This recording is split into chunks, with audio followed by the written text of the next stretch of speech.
Hello, and welcome to the Activate Body, Live Your Best Life podcast. I am your host, Ben Supik. I'm the founder and president of Activate Body Personal Training. And today we're tackling the question, how do I get back in shape if it's been a really long time since the last time I worked out? And so to tackle this question, I would contend there's three main considerations we want to keep in mind when getting back in shape after a long layoff. Of the three top recommendations I have for getting back in shape, surprisingly, two of the three have nothing to do directly with exercising, but I will contend they are just as vital to the success of your program as the actual working out. So without further ado, the top three things to keep in mind when it comes to getting back in shape after a long layoff. The first is sleep. So sleep functions as a time for your body to recuperate from whatever you've just been doing. Remember, exercise is a controlled trauma to the body. It's like pruning a tree. You are literally trying to break down tissues. Not so much that you injure yourself, but at the same time, it has to be at least a little traumatic for the body. Otherwise, it doesn't adapt, it doesn't change. If the exercising itself is where we're actually breaking down the body's going to bounce back and improve from that exercise while it's resting and recovering. And it recovers and rests the best when you're asleep. So if you're not sleeping enough, then your ability to benefit from any exercise program you begin is going to be limited. I like to use the analogy of if you're remodeling your kitchen and you hire this amazing team of builders, but you only allow them to work for a couple hours a day, the results are going to be slow at best, and your body's the same way. So keep in mind that when you're asleep, that's when your body internally is going to make all of the changes that your new exercise program is telling your body to make. And if you cut short that sleep time, you're cutting short your body's ability to make progress. So how much sleep do we need? Sure, every human is different, but the American Academy on Sleep Medicine has indicated that every human probably needs at least 7 hours every night. Now, if that's not the amount of sleep you're getting right now, that's okay. It's not this binary classification where if you have anything under 7 hours, all is lost. And if you get over 7 hours, everything is fine. Rather, it's a gradient, right? The closer we can get to more sleep, the better. For most of us, sleeping in longer is not likely going to be an option. So if we're going to make a change here, it's going to involve going to bed earlier. If you're not tired when it's time to go to bed earlier, try just lying in bed with your eyes closed, or maybe even reading, doing something to gradually get there. Just like any other component to your fitness program, the expectation is not that you make the change overnight, but rather that you're regularly making progress towards that change. So when getting back in shape after a long layoff, the first thing to focus on is sleep. The number two thing to focus on is your nutrition, and most specifically, your protein intake. I'll go back to my analogy from earlier about the builders you hired to remodel your kitchen. Well, with these builders, you give them the best blueprints, the best plans to build your kitchen, but then you don't give them enough supplies to actually build that kitchen, it's not going to go very well, right? If they don't have enough wood to make all the cabinets, or stone to build your countertops, it's just not going to work out. So you have to make sure that your body has the supplies it will need to make the changes that your workouts require of it. And there's no supply more important to getting back in shape than protein. So how much protein should we take? Well, you can think of this again on a gradient scale.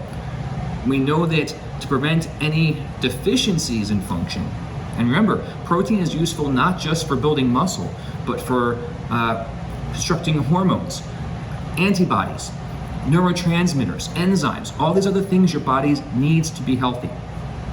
So we're looking for at least your body weight multiplied by 0.35 grams.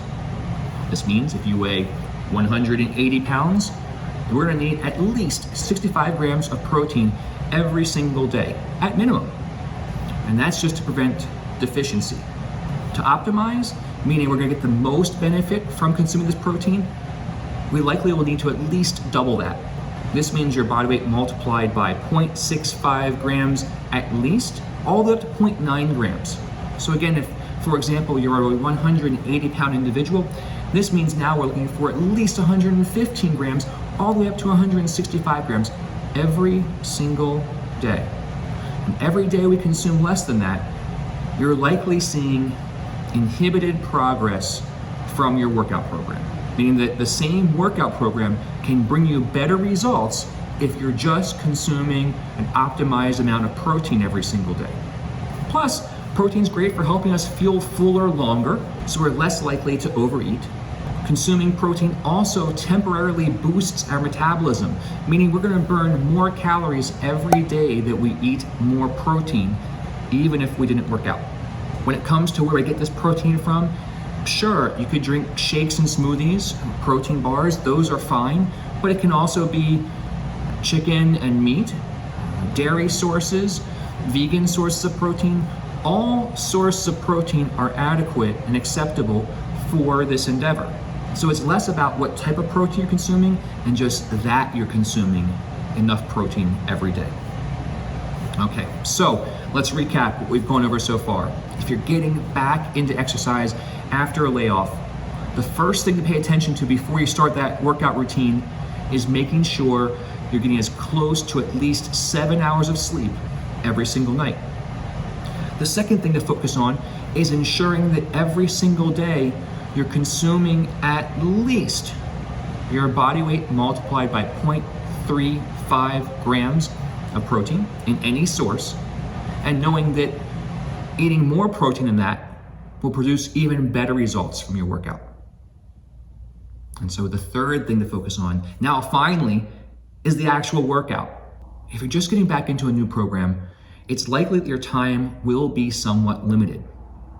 If you've got 10 hours a week to spend working out, by all means, go for it. By sheer volume, you'll likely see a lot of progress no matter what you choose to do to work out. But if your time is limited, and I would contend if you're just getting back in the swing of things, maybe it should be limited, right? Let's just keep it to a couple hours each week. I would contend you're gonna see the best results by focusing on strength training instead of cardio. Why is this? When we do cardiovascular exercise, it makes our heart and lungs work harder. But when we do strength training exercise, it makes our heart and lungs work harder, as well as our skeletal muscular system. So it lets us multitask. Remember, your heart and lungs, they don't care if you're running on a treadmill or pressing something heavy overhead. All they care about is that they have to work harder. So when we do cardio, we're being less efficient with our time. And when we do strength training, we're multitasking. It's almost like doing two workouts at the same time. So again, if your time is limited to a couple hours per week or less, I recommend focusing on strength training. Please note, strength training does not mean you have to lift giant heavy weights. It might mean just using your own body weight. All strength training means is that you're selecting a resistance, whether it's a machine or a band or a dumbbell or your own body weight, such that you can complete the number of reps the workout requires with great technique and yet feel challenged. And when that requires 0 pounds or 100 pounds or anything in between, that's the appropriate weight to use. So let's recap what we reviewed today. If you're just getting back into working out for the first time after a long layoff, there are 3 things I recommend you focus on before getting started. The first, ensure you're getting at least 7 hours of sleep every night, or as close as you can to it. Doing so will bring about more progress for each workout you do. The second thing to focus on is consuming adequate protein, at least your body weight multiplied by 0.35 grams, if not much more, and paying less attention to which type of protein source you use, as long as you get it somehow, some way. And lastly, the third component, if you're just getting back into a fitness routine after a long layoff, is to focus on strength training over cardio. Remember, strength training allows us to multitask and still get a cardiovascular training effect at the same time, while cardiovascular training does not allow us to get a strength training effect. So strength training will allow us to get double the effectiveness from each workout we complete. I do hope today's episode was useful. If you have questions about anything I reviewed, please post your questions in the comment section. I will answer them right away. Until next time, to your health.